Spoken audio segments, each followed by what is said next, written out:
పసివాణమ్మ నువ్వే లేక వసివాడానమ్మ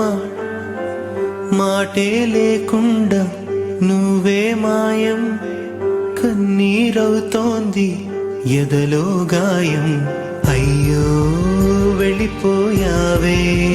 నన్నొదిలేసి ఎటుపోయావే